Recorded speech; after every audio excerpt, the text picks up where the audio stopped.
Tudo bem, pessoal? Bem-vindos para mais um Papo de Família. E o tema hoje é intimidade conjugal. Eu quero aproveitar para dar uma dica já para você, casal, você que está aí com sua criança perto de você, o seu adolescente. De repente, agora você pode dar uma atividade para ele lá no outro cômodo, porque a conversa aqui vai ser um pouco íntima, tá bom? E eu quero apresentar para vocês o pastor Wilson, que está conosco, e também a pastora Yara, que é escritora, psicóloga, e vão estar batendo um papo com a gente. Já tem cuidado há mais de 20 anos de casais, em especial nesse tema da sexualidade do casal. Fala um pouquinho a respeito da vida, do ministério de vocês. Prazer, pastor Gustavo. É uma satisfação enorme estar com você aqui nesse Papo de Família. E nós estamos com 32 anos de casados, né? Uma satisfação enorme estar casada com a Yara há 32 anos. E estamos aí há mais de 20 anos trabalhando com família. Tem formação na área de filosofia, também na área de pastoral e aconselhamento familiar. E é a nossa praia. Nós gostamos muito, é o nosso chamado, a nossa vocação de estar servindo no reino de Deus, abençoando famílias. Também sou grata pelo convite que nos fizeram. Sou psicóloga há 22 anos, trabalho com psicologia clínica, trabalho com terapia de casal e temos muitas coisas para dizer, muita experiência ao longo de todos esses anos e sabendo que a sexualidade é um ponto muito relevante. Legal que a igreja está trazendo esse assunto e deve realmente ser falado. Esse assunto é oportuno que estejamos aqui, inclusive é um privilégio. E para você que está nos assistindo, quero compartilhar um versículo bíblico. É a pesca maravilhosa. O Senhor Jesus Cristo, vendo os pescadores na praia, com as suas redes limpas, sendo lavadas, porque eles não tinham pescado nada na noite anterior. E o Senhor Jesus Cristo diz o seguinte: viu 2 barcos junto à praia do lago, mas os pescadores, havendo desembarcado, lavavam as redes. Sabe, pastor, e você que está nos assistindo, de repente o nosso casamento tem tido noites de não pescar nada. Alguns anos que no ambiente familiar as nossas redes estão vazias, não temos pescado nada na área da prosperidade, do sucesso familiar, não temos pescado nada no quesito alegria conjugal, educação de filhos, e às vezes nós nos sentimos desanimados. Então fica essa palavra, fica essa palavra que nós vamos encher as redes. Pela palavra do Senhor, volte ao mar, acredite, sonha, e o Senhor vai encher as nossas redes. Amém. Que a sua vida já começa sendo edificada por essa palavra. E agora a gente vai entrar em algumas perguntas, e tanto o pastor Wilson como o pastor Yara, né? Vou chamar vocês Wilson e Yara. E aí, fiquem à vontade a respeito de quem quer responder a pergunta. E a primeira pergunta que eu faço para vocês é: falar de sexo na igreja hoje ainda é um tabu? A Bíblia fala sobre esse assunto? E quais são os benefícios de trazer uma perspectiva cristã no que se refere ao assunto sexo? Essa é uma pergunta muito importante, uma vez que muitas igrejas ainda tratam a questão da sexualidade como tabu. Algumas igrejas avançaram bastante, muitas igrejas já realmente têm trabalhado essa questão, têm tido palestras, têm tido encontros, pregações nessa área, e eu creio que nós avançamos bastante, né? Hoje nós podemos dizer que a igreja ela está de parabéns, está voltando a trabalhar esse assunto, e a Bíblia sim, né? A Bíblia é o livro da sexualidade. E por quê? Quando nós olhamos, por exemplo, para uma Ferrari, o engenheiro de uma Ferrari, ninguém entende melhor de uma Ferrari do que o engenheiro, ou ninguém entende melhor de um eletrodoméstico do que o fabricante. E aí vem aquele manual de instrução, como você operar um televisor, ou como ligar um carro tão moderno como esse, né? Assim é o homem e a mulher. Quem criou o homem e a mulher foi Deus.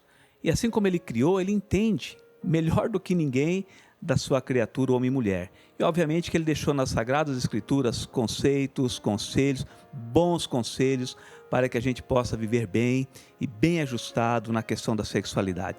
Deus criou o sexo, é importante a gente dizer isso. Sexualidade é obra do Senhor. Então nós podemos sim falar através da Bíblia ao coração dos irmãos da igreja. Você fala na questão do tabu. De fato, hoje se fala muito sobre sexo, inclusive nas igrejas, né? Se fala sobre sexo nas redes sociais o tempo todo, nos meios de comunicação, mas de qual sexo, né? Nós temos que entender que a igreja ela está a serviço das pessoas, a serviço do homem, da mulher, da família, e precisa falar sobre sexo, mas qual é o tipo de sexo que essa igreja está falando, que ela está abordando? Ela está sendo conservadora, ela está sendo liberal, ela está se ajustando de fato a essa sexualidade que a palavra de Deus nos orienta? Então, acho que essa é a grande questão, porque às vezes os tabus são quebrados, mas os conceitos que são colocados no lugar talvez não sejam tão terapêuticos assim. Sim, até porque o mundo fala incessantemente nesse assunto, né? E se a igreja se omitir, será de grande prejuízo para as famílias, né? Em especial as famílias cristãs. E se Deus criou o sexo, por que não falar desse assunto? E uma outra pergunta também é a respeito do homem e mulher, né? Parece que Deus criou homem e mulher de uma forma bem distinta e peculiar. E a respeito desse assunto, desse tema sexo, quais são as principais diferenças entre homem e mulher? Talvez eu comece. Eu penso assim que, bom, anatomicamente, evidentemente, está claro qual é a diferença entre homem e mulher, né? Mas dentro da questão da sexualidade, também tem a questão da abordagem do masculino e a abordagem do feminino na sexualidade. É óbvio que o feminino, ele é muito mais delicado na sua abordagem. E o masculino, ele é muito mais direto na sua abordagem. Então, não significa que homens e mulheres tenham diferença quanto ao desejo sexual. Isso é muito importante, porque a cultura, por muito tempo, nos deixou de que os homens tinham desejo sexual e as mulheres não. A repressão fez isso. No entanto, Deus nos fez seres sexuados. Pensem comigo. Se as pessoas parassem de fazer sexo, nós extinguiríamos a raça humana. Então, a importância disso nos é intrínseca. Nós temos desejo, nós temos necessidade. Está nas nossas escalas de necessidade a sexualidade. Então, homem e mulher precisam de sexo e têm isso dentro de si. Então, essas vicissitudes, essas diferenças pequenas que tem na abordagem da sexualidade, elas são somente complementares. Isso é uma coisa importante, pastor. Compreender que são complementares e não exclusivas. Eu costumo dizer, essa diferença que você pergunta, pastor, ela é perceptível. A mulher é mais bonita que o homem. A mulher é mais charmosa. Eu costumo dizer que a mulher tem um perfume todo especial. Ela é mais cheirosa do que nós. Sexualidade começa aí. E quando nós olhamos para o homem no jardim, a palavra hebraica para homem é ish, certo? E para a mulher é isha. Então, quando Adão viu Eva lá no jardim, ele usou essa expressão, isha. Ele ficou encantado, ele ficou maravilhado, né? E não desprezando, mas Eva era a Miss Universo. A mulher mais bonita que existia, só tinha ela. Então, quando o Adão encontra essa mulher no jardim, e ele que estava acostumado ali com animais, com coisas não tão identificadas com ele, aí ele tem esse prazer no olhar, esse encantamento. O Adão se apaixona pelo olhar, ele percebe na mulher algo diferente, né? E ele pode dizer, ela é totalmente diferente e me complementa, né? Então, fica aqui já a nossa dica. Tem diferenças clássicas entre o homem e a mulher. Nós somos próximos, ao mesmo tempo distintos, tão diferentes no comportamento. Se você percebe nós aqui, a Yara está toda delicada, de perna cruzada, eu já estou mais à vontade. Então a postura do feminino ela é diferente da postura do masculino, né? É o que o Senhor chama o macho e a fêmea, né? Que joia, né? Ainda bem que é diferente, né? Ainda bem. E a gente fica feliz com a diferença, né? Somos diferentes. Temos que entender a diferença. Um precisa entender o outro, né? Tanto no aspecto físico como no aspecto emocional, entre outros. Mas uma pergunta que eu queria até ler um texto com vocês, que está em Hebreus, no capítulo 13, verso 4, que diz: o casamento deve ser honrado por todos. O leito conjugal conservado puro, pois Deus julgará os imorais e os adúlteros. Quando que o sexo deixa de ser bênção e ele pode se tornar pecado na vida do casal? Interessante que no contexto do livro de Hebreus, o autor de Hebreus, ele estava escrevendo para hebreus, porém com cultura grega. A filosofia grega, da sexualidade grega, uma sexualidade muitas vezes pervertida, deturpada, onde você tinha toda a cultura grega, principalmente na escola de Epicuro, né? Os epicureus, eles diziam que nós deveríamos cuidar da nossa mente e o nosso corpo deveria ser dado ao prazer. E dentro desse contexto, então, o autor de Hebreus vai trazer uma instrução. Seja digno entre todos o vosso leito, e que ele seja sem manchas, sem mácula, né? Quando que o sexo, então, começa a ser pecaminoso? Nós temos um princípio, valores bíblicos. Quando o Senhor ordena, eis que o homem deixa pai e mãe, se une à sua mulher e torna-se os dois uma só carne, esse é o padrão bíblico. Esse é o conceito da sexualidade saudável.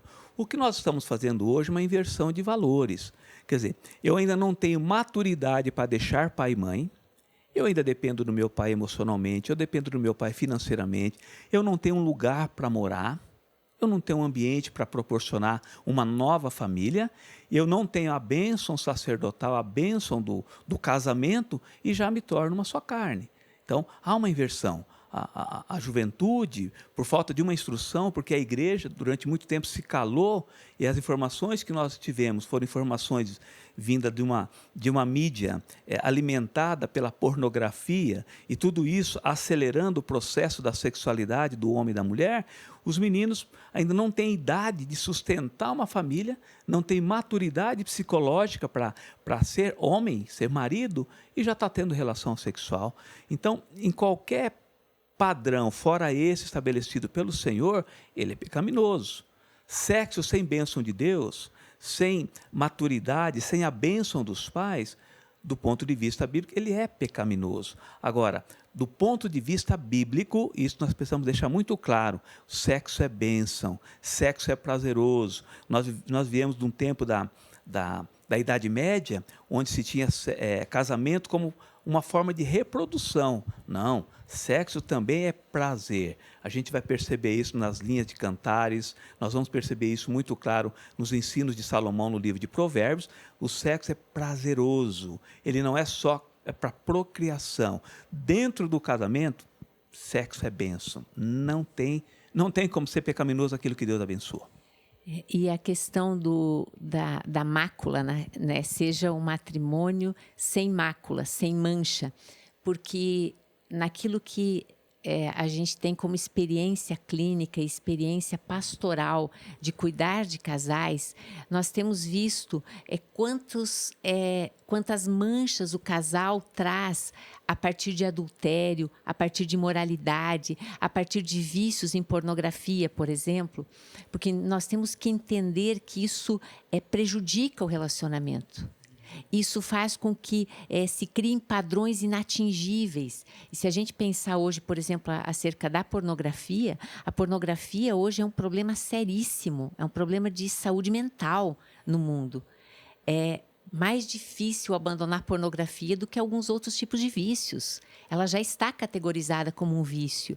Então, e esse padrão que é apresentado pelo autoerotismo, pela autossatisfação que a pornografia gera no sujeito, ele não pode ser alcançado com o parceiro. Então, do parceiro é exigido um nível muito alto de performance sexual. E isso traz um reflexo negativo dentro do casamento. O adultério, se a gente pensar, existem pesquisas que foram feitas que dizem que a segunda maior dor humana é ser traído. Então, como é que o adultério pode trazer alguma coisa boa para o casamento? De forma alguma. Né? O adultério vai trazer muita dor e a gente verifica isso enquanto cuida das pessoas. Então a gente vê a questão do sexo de ser um presente de Deus para o casal, né? E bênção desde que seja dentro do casamento, do matrimônio. Infelizmente, a gente, como vocês têm dito, né, tem percebido que as pessoas têm deturpado aquilo que Deus deu como presente e têm sentido e sofrido algumas marcas, né? Então, acho que seria interessante a gente falar já a respeito do passado sexual, né? Como lidar com esse passado, né? Dentro, talvez, até desses temas ou de pessoas que se envolveram sexualmente e depois se encontram com alguém que vai casar, ou o próprio casal que tem uma vida sexual ativa e depois se casa. Será que eles sofrem marcas disso? Bom, nós podemos lidar com 2 tipos de traumas, penso eu.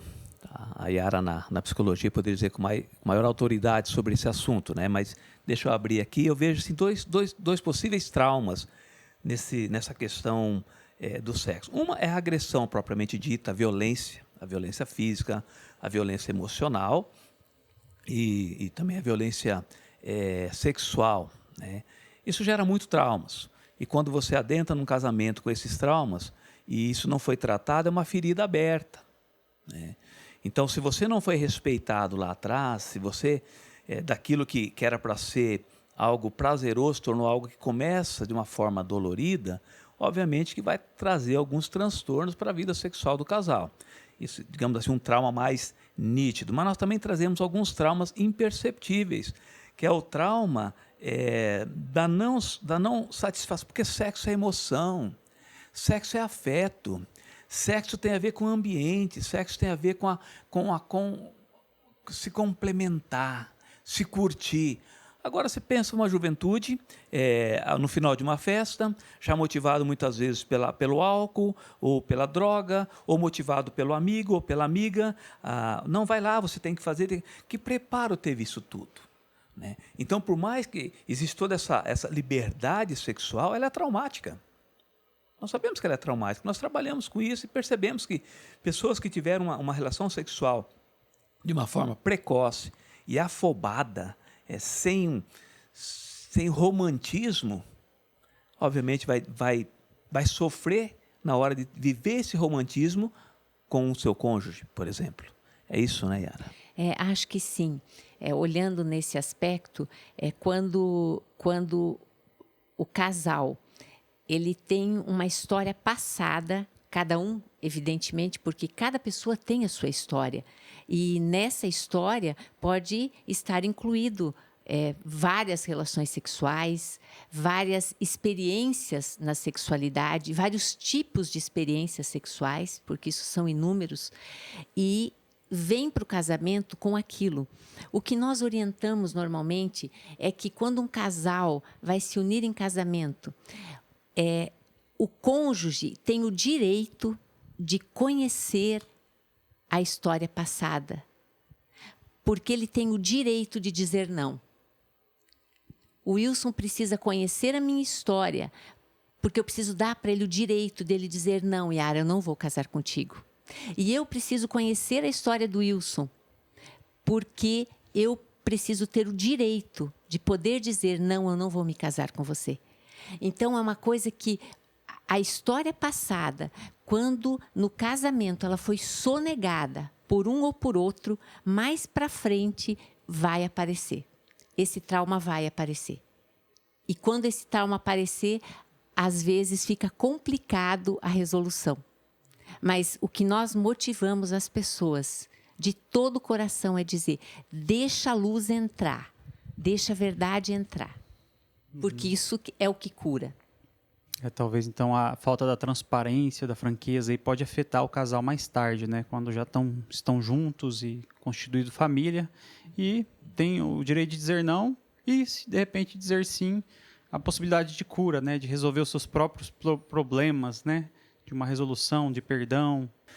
Recentemente, nós fomos surpreendidos por um casal de namorados, uma coisa que há muitos anos eu não percebia no ambiente da igreja. Um casal de namorados chegou para nós e falou: olha, pastor, será que o senhor poderia sentar com a gente e nos ensinar sobre um namoro cristão, princípios de um namoro cristão? Isso me surpreendeu, foi uma coisa maravilhosa. Há quantos anos que a gente não escuta alguém querendo um princípio para o seu namoro?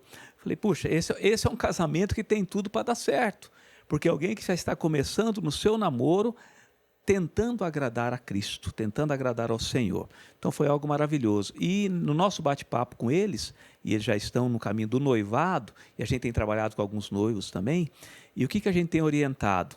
Isso que a Yara estava compartilhando. Nós precisamos falar do nosso passado para o nosso noivo, para a sua noiva, para o seu noivo. Ele tem esse direito de saber. E nós temos assim ensinado e trabalhado com eles a liberação de perdão. Porque é comum alguns casais olharem para trás e, mas você no passado era isso, você no passado era aquilo outro, ou um jogar na cara do outro, quando eu te conheci você era assim, ou você era daquele outro jeito. Então nós temos aprendido o princípio da liberação do perdão. Não vá para o casamento sem conversar sobre o teu passado, sobre as suas dores, sobre as tuas experiências, na maioria das vezes que machucaram. Fale sobre isso. Aliste uma série de coisas que você fez no teu passado e libera perdão. Coloca ali, olha, você sabe da minha história, infelizmente eu não fui bem orientado, eu errei aqui, eu errei ali, eu aprontei acolá. Libera perdão, vá para o casamento de uma forma livre, sem o dedo da acusação. Quando você experimentar a primeira crise conjugal, que elas vão vir, é inevitável que venham crises, ali você já vai estar fortalecido. Não, no nosso passado já foi selado pela aliança do perdão. É importante falar sobre isso. E aí, de repente, nós temos alguns casais que estão nos vendo agora e vocês falaram a respeito dessa cura, Agora, antes de entrar no casamento, e se porventura alguém já entrou no casamento antes de resolver situações, é possível Deus agora tratar, Deus agora curar a vida desse casal a respeito desse passado? Certamente, mas depois que o casal está casado, uma das orientações que nós damos é que esse casal busque uma ajuda. Evidentemente, vamos olhar um pouquinho aquela questão da mulher adúltera. Interessante que o desfecho daquele texto bíblico foi que ninguém jogou pedra nela e ninguém a acusou com palavras. Dado a dinâmica que Jesus fez para aquele desfecho. E quando essas pessoas todas saíram daquele cenário, então Jesus disse para ela, vá e não peques mais. Então, quando uma história do passado precisa ser mexida, num casal casado, é necessário que haja uma mediação por um pastor, por um conselheiro, em alguns casos por um terapeuta, por uma pessoa que vai fazer essa mediação para trabalhar todos os detalhes, porque existem coisas que o cônjuge que vai receber aquela informação pode não estar preparado emocionalmente para receber. Então, ele precisa ser orientado, as pessoas precisam ser orientadas. Isso é uma das coisas muito importantes quando a gente vai contar o nosso passado depois de casados. Precisamos de um mediador, alguém que nos ajude a fazer isso, porque às vezes são questões muito dolorosas.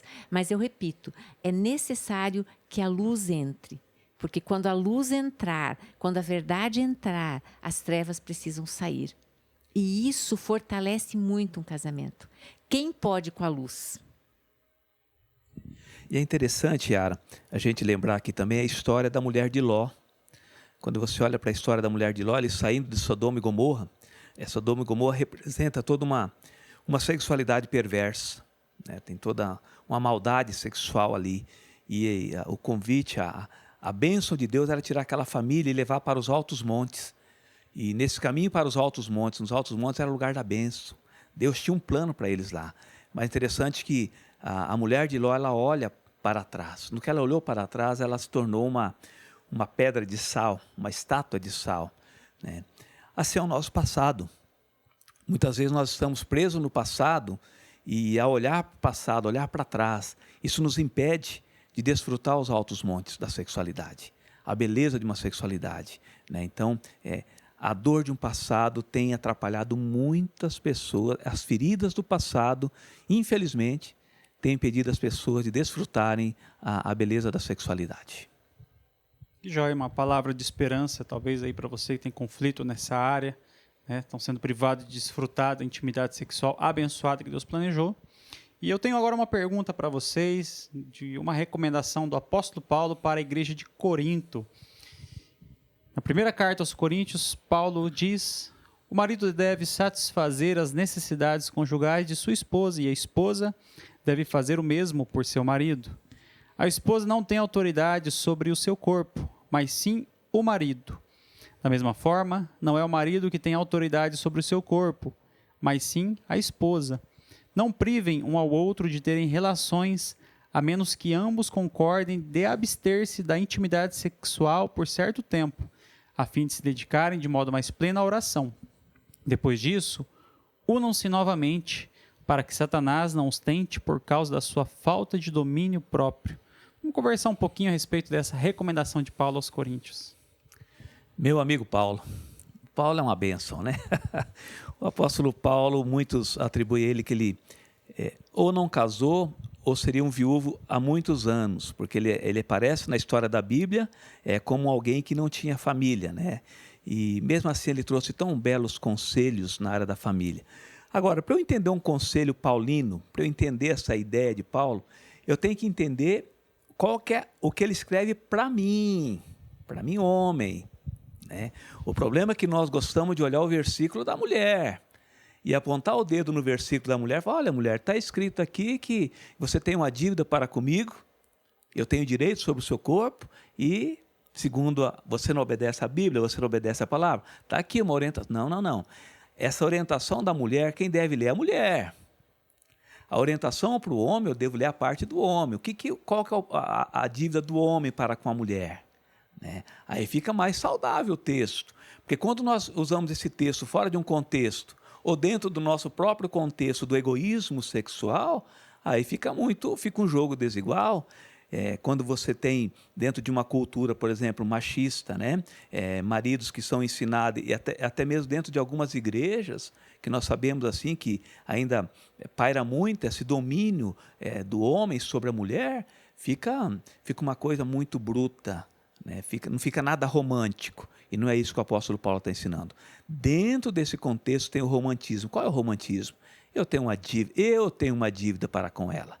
Não é ela que tem uma dívida para comigo. Aí eu começo a entender o conceito e o contexto de Paulo orientando os casais de Corinto. Olha só, nós estamos numa cidade portuária, alto índice de prostituição, cidade de Corinto, dentro daquele contexto.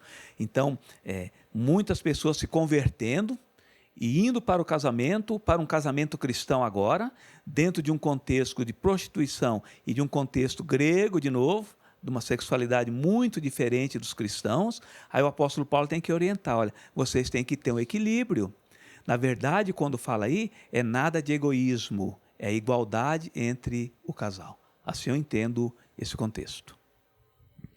Eu concordo plenamente. Concorda, né? Que bom. Que joia, gente. Agora uma pergunta para a doutora Valéria. Valéria participando com a gente. Ela há mais de 20 anos atuou como ginecologista e agora está atuando na área de estética e estética genital. Doutora Valéria, quais aspectos clínicos, mais afetam a intimidade sexual do homem e da mulher?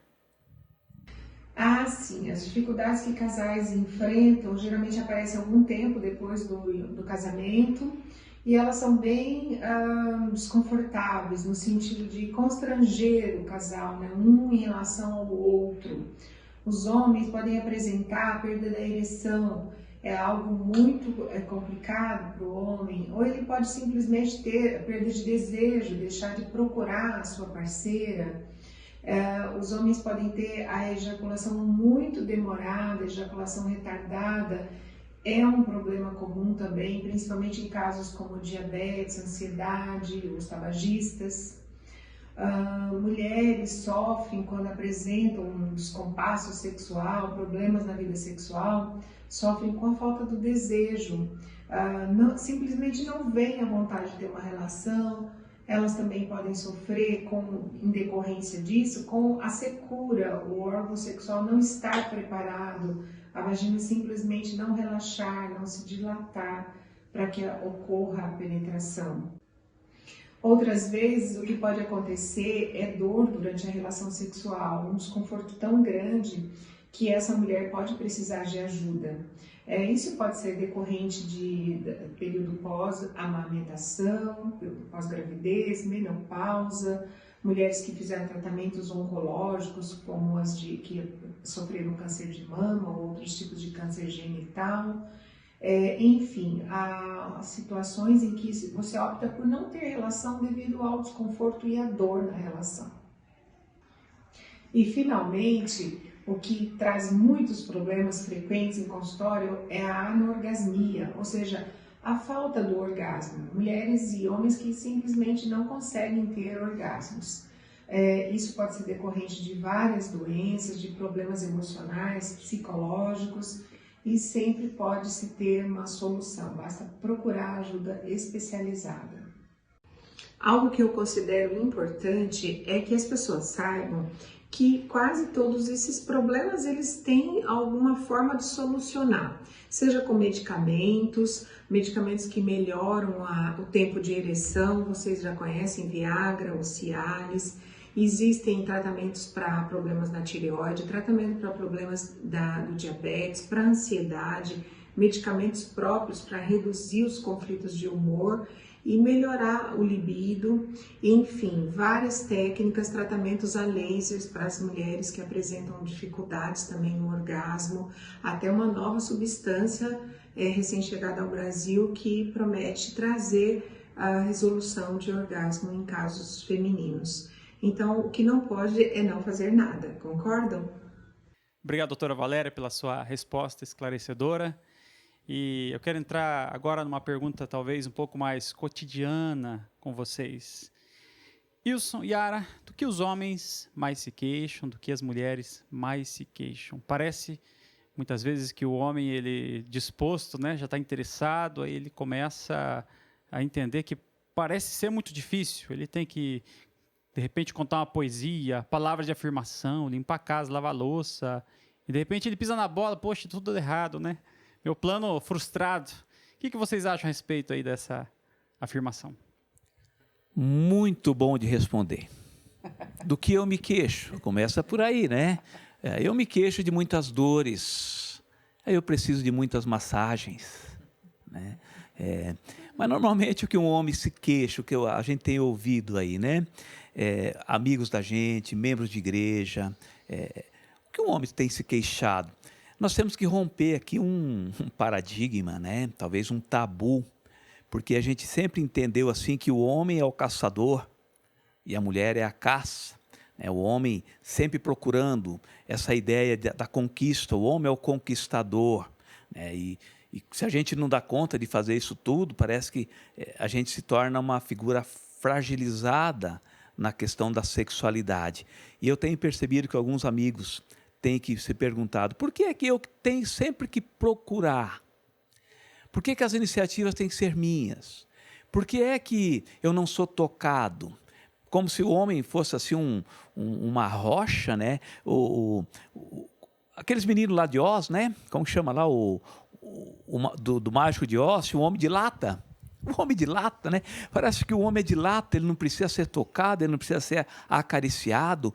Isso tem sido uma reclamação muito, muito forte no meio masculino. Eu gostaria de ser tocado mais pela minha esposa, né? Parece que o homem também ele é sensorial, né? E aqui está um homem totalmente sensorial e de vez em quando eu queixo, Yara, eu não sou homem de lata. Aqui tem um homem que gosta do toque, gosta do carinho e também gosto de ser procurado às vezes, né? O homem tem se queixado disso.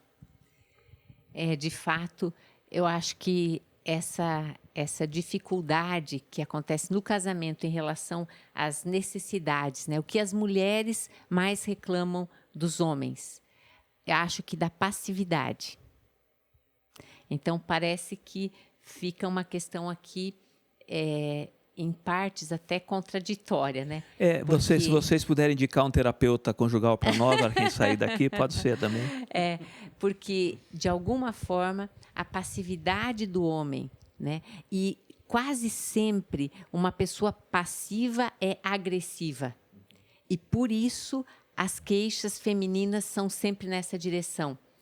Por que é que no cotidiano ele é tão agressivo, tão bruto, e na hora do sexo ele vem mansinho? Essa é uma das falas. Mas por que isso acontece? Eu acho que a gente já caminhando para um entendimento, porque os vícios que acontecem dentro da vida sexual e conjugal, os vícios que seriam aquilo que você vai construindo negativamente dentro do casamento, faz com que se criem barreiras emocionais. Então, não é assim o dito que o ferido fere? O curado cura, mas o ferido fere. Então, há um retraimento. Se eu não procuro o Wilson se sente ofendido com isso. Mas eu não o procuro porque ele é agressivo. E ele, mais ofendido, vai se sentir comigo. Agora, quando ele se sente ofendido comigo, mais agressivo ele fica. Então, ele não consegue chegar até mim. E eu não consigo chegar até ele. Criou-se um muro na cama, né? Imagine um muro que separa o casal, mesmo numa cama king. O muro separou, o casal não consegue mais se alcançar. Então, como é que a gente faz para a gente se alcançar? Ora, nós temos que ser claros um com o outro. Mostrar a necessidade, mostrar do que eu preciso e o outro mostrar do que ele precisa. Mas não num tom de acusação, num tom de compreensão. Nós temos que compreender que são necessidades. Uma coisa muito importante, tem vários palestrantes que falam sobre isso a nível de Brasil, é a questão da necessidade do homem ser respeitado e da mulher ser admirada. Isso são coisas importantes dentro de um relacionamento. Para o homem, para a hombridade, é muito importante o respeito. Um homem que é exposto por sua esposa, um homem que é ridicularizado na frente de amigos por sua esposa, mexe diretamente com a virilidade dele. Uma mulher que não é admirada, que ela não é singularizada, num mundo de tanta comparação, onde nós precisamos o tempo inteiro estar bonitas, estar no peso ideal, estar não sei o quê, isso leva também a um conflito conjugal. A mulher precisa ser amada como ela é. E quando o homem não demonstra isso, é evidente que o resultado disso vai ser um conflito na cama. Por que muitas mulheres não deixam, por exemplo, luzes acesas dentro do quarto para o casal poder se ver na hora de uma relação sexual? Por quê? Simplesmente porque o padrão de beleza está tão alto que essa mulher não consegue se sentir à vontade. Por outro lado, às vezes também a mulher compara o marido com outros homens e, no quesito da questão da passividade, principalmente da agressividade, e aí está feito a encrenca. Essa afirmação que você faz me remete ao texto de Paulo aos Efésios, que ele diz para as mulheres respeitarem os maridos e os maridos amarem as suas esposas, né? É interessante, a necessidade de cada um é diferente. E uma outra pergunta que eu gostaria já de fazer para vocês também, a respeito da questão de muitos casais que querem agora incrementar no relacionamento, né, utilizando-se de fantasias ou algumas outras coisas, né, talvez não tão convencionais assim. Como que eles podem utilizar da criatividade sem desrespeitar o outro ou comprometer da pureza cristã? Ok. Bom, nós temos que entender a questão da fantasia sexual, até onde é a minha fantasia e até onde é a nossa fantasia. Porque, às vezes, o que um está fantasiando não é a fantasia do outro. Às vezes você está com alguma coisa na sua mente que não está na mente do cônjuge. Então, sexo é comunicação. A gente deve comunicar as nossas fantasias e sempre fazer aquele exame na manhã seguinte, na hora da discutir a relação, na hora do teu chimarrão, na hora do teu café, é sempre se perguntar, e aí, como foi ontem? Exageramos? No que eu te ofendi? No que eu me senti ofendido? Não gostei disso, não gostei daquilo outro. Sempre tem essa busca da fantasia, ela tem que ser limitada pelo respeito, pelo amor. Agora, não podemos esquecer também que a fantasia ela é muito primária, né? Acontece muito cedo na mente do ser humano. Nós falávamos há pouco sobre a pornografia. Muita da nossa fantasia ela é mais uma fantasia da porneia relacionada à pornografia do que a fantasia do romantismo. Porque quando você olha, por exemplo, o livro de Cantares, ali o Salomão e a sua amada, eles têm uma verdadeira intimidade sexual, de cumplicidade naquilo que eles estão observando no outro. E veja bem, no mundo antigo, quando o Salomão fala, por exemplo, para Salomina, né, ou Salomona, que é o feminino de Salomão, mas a sua amada, ele compara ela com as vacas de Bazã. Meu Deus, se eu comparar a Yara hoje com a vaca de Bazã, é capaz de eu sair do quarto com a tamancada, não é verdade? Chegar, ó, minha vaca de Bazã, se aproxima. Não, mas a vaca de Bazã naquela época era a vaca bonita, ela era linda, ela era uma genética de uma boa procriação, uma boa genética. Ele comparou com isso, né? É lógico. E hoje, a gente vai para o nosso leito, que fantasia eu levo para o meu leito? Eu levo uma fantasia muitas vezes de guri, uma fantasia de menino, uma fantasia daquelas primeiras experiências pornográficas que infelizmente nós tivemos. Pois quem nos orientou sexualmente? Quem te orientou? Quem me orientou sexualmente? Quem colocou essas fantasias na nossa mente? Foram os nossos pais? Foram os nossos líderes? Muitos não tiveram essa oportunidade. E nós aprendemos sobre sexualidade ou sobre sexo aonde? Nas revistas, nos filmes pornográficos. E aí é algo doentio, é algo injusto, aonde nós sabemos muitas vezes que uma fantasia vai ofender o outro. Então, a pornografia e a fantasia estão muito ligadas, né? E ela é muito primitiva, né, Yara? É muito eu também penso coisa que de criança. Exatamente. Né? A questão do... Nós temos o instinto e nós não podemos negá-lo.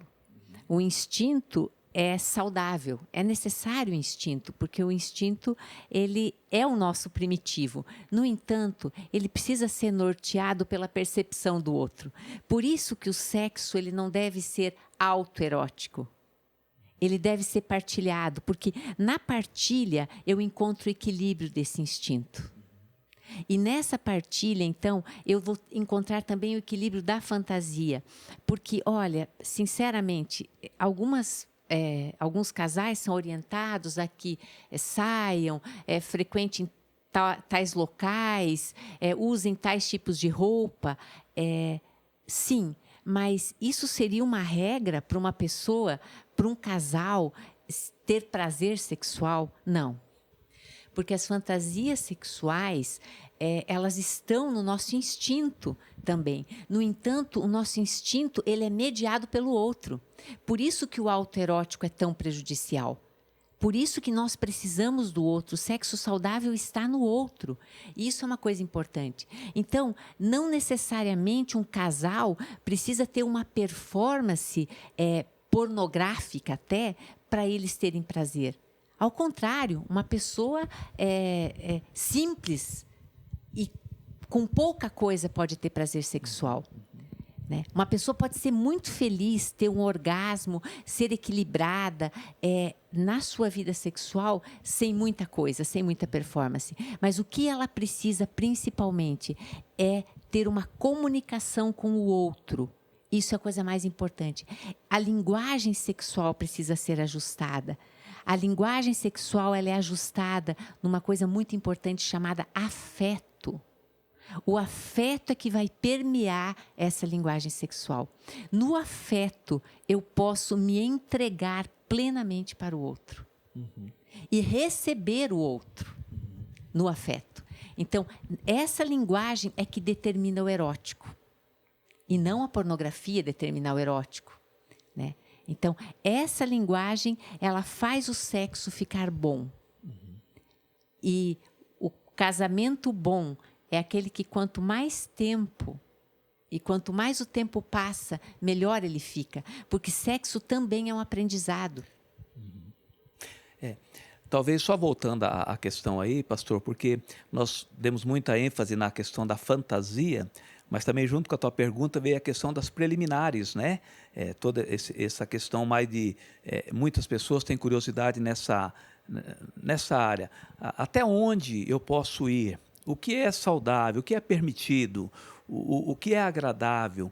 O que não vai contaminar o meu leito, conforme está lá em Hebreus? Parte desse princípio, a permissão do outro, o respeito ao outro. Mas, é lógico, nós temos que responder a questão das preliminares. Tem algumas coisas que são importantes. Às vezes, substituir as fantasias nocivas, né? Só voltando aqui, que o menino que aprendeu sexualidade na pornografia, ele vai querer levar isso para a cama. Aí nós temos que amadurecer. Eu tenho trabalhado com alguns homens nesse quesito. Por exemplo, 1 Coríntios capítulo 13, versículo 11, fala: quando eu era menino, eu pensava como menino, sentia como menino e agia como menino. Quando eu cheguei a ser homem, eu desisti das coisas próprias de um menino. Então, as fantasias estão muito ligadas à meninice. E nós temos que deixar as coisas de menino e crescer. Nós temos um caminho a ser percorrido, que é o caminho do amor que o apóstolo Paulo está ensinando. É deixar essas coisas próprias da meninice. Então, muitas das nossas fantasias são coisas de menino, são coisas de garoto que não teve uma boa instrução, certo? Dito isso, e as preliminares? As preliminares fazem parte da relação sexual.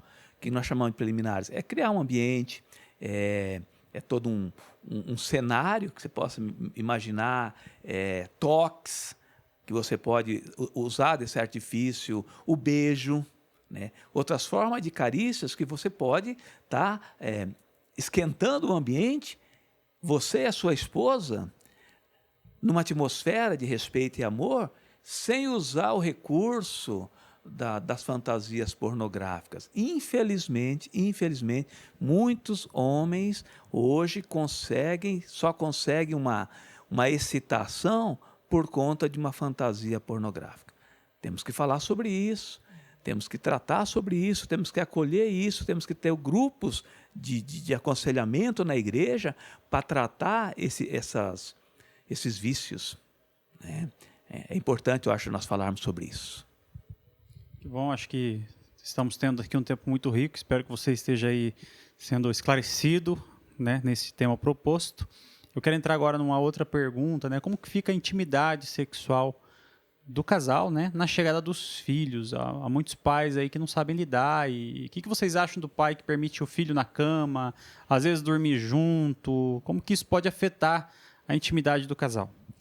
Esse é um assunto que daria um seminário, porque nós temos tido muito problema nessa área, né? Temos escutado as pessoas com muitos problemas nessa área, porque quando os filhos chegam, os filhos pequenos, a demanda dessas crianças, o que eles exigem dos pais, faz com que muitas vezes um ou ambos abandonem o casamento em função dos filhos. E isso está errado, né? Então, sendo prática, o casal precisa encontrar meios de proteger o tempo de qualidade sexual, mesmo quando eles têm filhos pequenos. Isso não significa, evidentemente, que quando os filhos são bem pequenos, que a energia emocional dessa mãe não vai ser colocada em muito para esse bebê, sobretudo, por exemplo, na questão da amamentação. No entanto, pequenos escapes o casal precisa ter para ele continuar preservando a sua sexualidade, porque senão pode causar grandes prejuízos no casamento. Aí você pergunta também a questão das crianças que dormem com os pais. Bem pequenos, as crianças no quarto dos pais, assim, logo que nascem, por algum tempo, isso é comum. Mas o que a gente tem visto são crianças grandes, crianças a partir de 2 anos e meio, 3 anos, 4 anos, dormindo junto com os pais e percebendo essa sexualidade dos pais. Ah, mas o bebê está dormindo, a criança pequena não está vendo, ela é inocente. Está vendo sim, está percebendo sim. E isso pode comprometer o desenvolvimento psicossexual dessa criança. Isso é um outro assunto, mas de qualquer forma é muito necessário que a criança tenha o espaço dela, tenha o lugar dela. A criança não pode estar misturada na intimidade sexual do papai e da mamãe, de forma alguma. E o papai e a mamãe precisam encontrar um lugar para eles, escapes enquanto as crianças são pequenas, para eles poderem aproveitar, para eles poderem continuar crescendo na sua sexualidade, para não prejudicar o seu casamento. E eu creio também que nós temos que pontuar que muitas vezes os filhos têm sido usados como desculpa para a questão da intimidade sexual. Então, às vezes, o casal já está vivendo uma crise ou já vinha construindo uma crise e com a chegada dos filhos, né, que a gente sabe que a chegada dos filhos realmente vai ter um novo momento na casa, vai ter uma nova história, vai ter todo um cuidado mais que especial. Agora, se o casal vinha bem ajustado, já estava se dando bem, sexualmente falando, alguns ajustes vão ter que fazer. Agora, se eles já não estavam bem, aí é perigoso. Porque realmente pode usar os filhos como desculpa. Eu preciso ir lá para o quarto do meu filho para cuidar dele. Eu estou cansado porque eu passei o dia todo com isso. Você não estava em casa, eu fiquei em casa cuidando do filho. E aí vai gerar uma crise, ou melhor, vai estourar uma crise que já estava adormecida, como um vulcão que já estava adormecido ali, que vai entrar em erupção, e nós não podemos, muitas vezes, culpar e jogar essa bola para os nossos filhos, né? Nós temos que realmente ver o que os filhos trazem de transtorno para nós e o que só mostrou o que já estava num transtorno danado, não é verdade? O que já estava implícito, né? Ok. Pastor Wilson, Yara, mais uma pergunta para vocês. Como que fica para um casal que envelhece junto, né? Essa questão da andromenopausa na intimidade do casal? É possível ter uma intimidade sexual com o avanço da idade? Bom, essa é uma excelente pergunta, porque se a sexualidade ela é um processo de construção e ela começou quando a pessoa se casa, então qual é o resultado dessa sexualidade ao longo dos anos? Esse resultado vai definir como o casal está na menopausa ou na andropausa. Evidentemente que tem fatores biológicos, questões hormonais que são coisas importantes aqui, que o casal vai estar passando, né? Alteração muitas vezes de humor, alterações significativas físicas por conta do envelhecimento, mas dependendo de como foi toda essa trajetória desse casal, se eles investiram na comunicação sexual, se eles foram se ajustando ao longo dos anos na vida sexual, com certeza eles vão envelhecer saudáveis e eles vão continuar desfrutando da sua vida sexual. Bom, e o que eu tenho a dizer, espero que não mude nada. Só espero isso. É isso aí, é esperança, né? Esperança. E assim, nós já queremos de antemão agradecer o tempo com vocês, né? Estamos quase encerrando o nosso tempo de perguntas e para a gente finalizar, que conselhos vocês dariam, né? Nesse tempo todo de ministério, tratando de casais, nessa área, que conselhos vocês dariam para esse pessoal que está nos assistindo agora? Me permita, eu gostaria de terminar esse bom bate-papo, papo de família, que prazer, que momento agradável, né? Esperamos aí ter edificado e gerado esperança, expectativa em você. E eu quero encerrar com a pesca maravilhosa. Lembra que nós falamos no início, né? Não desista da pescaria. Creia no Senhor Jesus Cristo. Volte ao mar. Volte lá, aonde frustrou a tua história. Ali tem cura, ali tem libertação. Ali você pode recomeçar. E lance as redes de novo. Encha a tua rede de alegria, encha a tua rede de sonhos, de ânimo. Né? Quando o Senhor fez o Adão no Éden, que ele soprou, Adão e Eva, que ele soprou o fôlego da vida, né? O fôlego, o ânimo. Nós precisamos desse ânimo do Espírito Santo. Nós precisamos desse fôlego para animar, para encher o nosso casamento de novo de vida. Deus tem solução. Né? Respeite, ore, não desista da sua esposa, não desista do seu esposo. Deus tem algo maravilhoso para vocês, eu creio nisso. E o conselho que eu dou é o seguinte: Não tenha vergonha da sua escolha. Você escolheu esse marido, ele é o melhor marido. Você escolheu essa esposa, ela é a melhor escolha que você poderia fazer. É possível que durante anos vocês não tenham podido crescer e se ajustar como deveriam ter feito, mas ainda dá tempo.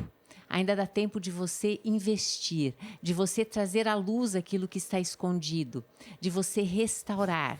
E nisso eu gostaria também de dizer que o Senhor Jesus Cristo, ele é especialista em duas coisas, em transformar e em restaurar. E o Senhor faz isso plenamente.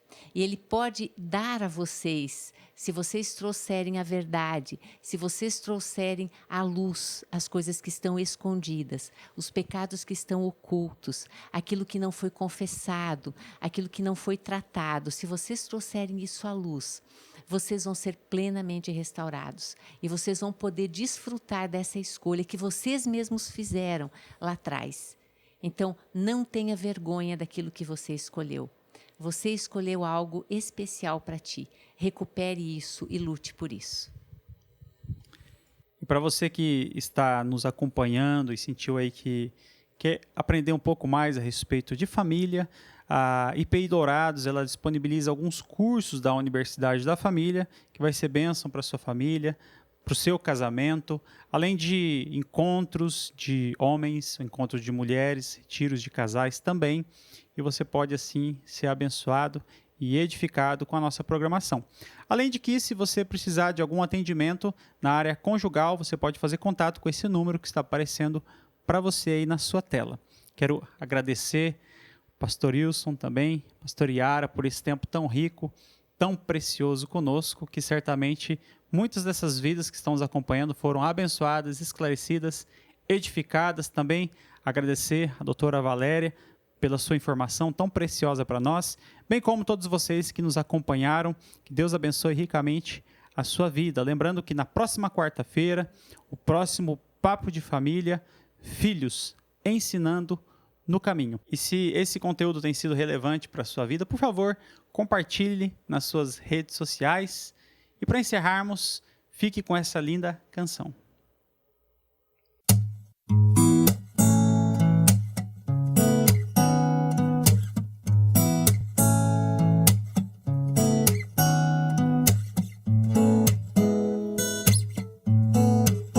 Uma vida dois,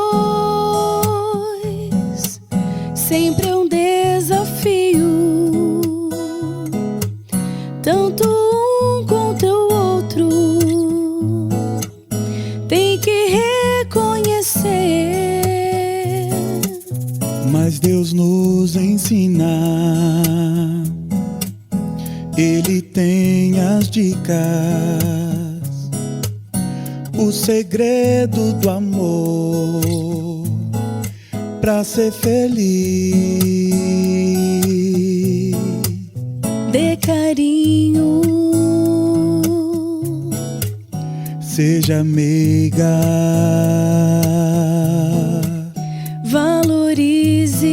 valorize, reconheça, gaste um tempo com ela. dê seu tempo pra Ele.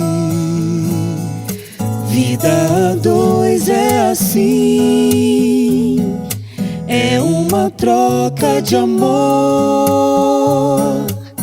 um vivendo para o outro, uma eterna paixão, um elogio, um sorriso no rosto. Te amo, meu bem, ou um beijo de amor nunca podem faltar. Um toque, um olhar, um convite ao prazer que Deus abençoou. Seja fiel, Peça a Deus a unção de Sara pra ser sempre linda. não seja frio, Descomplica, sonhos dela.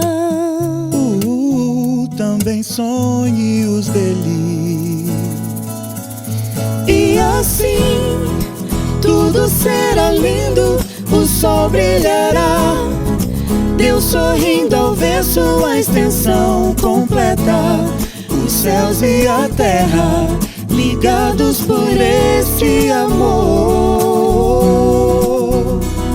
Hoje é festa, alegria. Hoje é o dia pra tudo começar a se realizar. A felicidade, o amor. Sejam felizes.